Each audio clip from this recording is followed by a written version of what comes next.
дар даврони соҳибистиқлолии кишвар ҳукумати ҷумҳурии тоҷикистон баҳри баланд бардоштани сатҳи хизматрасонии тиббӣ ва беҳтоҷи ҳифзи солимии аҳолӣ қадамҳои устувор гузошта муассисаҳои тиббии замонавӣ бунёд таҷҳизоту технологияҳои ҷавобгӯи стандартҳои байналмилалӣ ворид ва мавриди истифода қарор гирифта тарзу усулҳои пешқадами ташхису муолиҷа роҳандозӣ ва сифати хизматрасонӣ дар радифи тибби муосир пешрафта истодааст. Дар ин радиф кормандони марказҳои саломатии шаҳри Истарафшан ҷавобан ба ғамхориҳои пайвастаи ҳукумати ҷумҳурии тоҷикистон барои ноил шудан ба нишондиҳандаҳои назарра саъю кӯшиш намуда баҳри сиҳатии омма хизмат менамоянд. Масалан, маркази саломатии рақами 2 шаҳр ки наздик ба 25 000 аҳолии хизмати тиббӣ мерасонад аз таъмири ҷорӣ бароварда шуда дар таҳлилгоҳи муассиса як қатор таҷҳизотҳои наву замонавӣ харидорӣ карда шудааст ки барои саривақт аниқу муайян кардани бемориҳо мусоидат мекунад.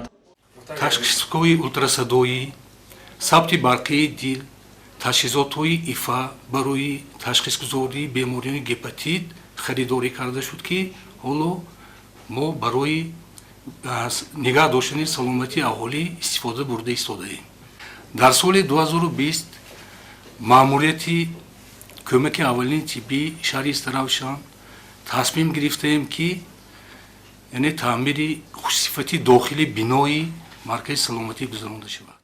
кормандони маркази саломатии рақами 1 шаҳр бошад баҳри беҳтар намудани вазъи хизматрасонии тиббӣ ба аҳолӣ кӯшиш ба хаҷ намуда бо маблағгузории мақомоти иҷроии ҳокимияти давлативу суратҳисоби махсус муассисаро аз таъмири хушсифат бароварда бо таҷҳизоту технологияҳои муосири тиббӣ муҷаҳҳаз менамояд. ҳамчунин дар муассиса толор барои гузарондани дарсу машғулиятҳои кормандони тибб ба роҳ монда шароити мусоид фароҳам оварда шудааст ки барои баланд бардоштани савияи дониши пизишкон мусоидат менамояд.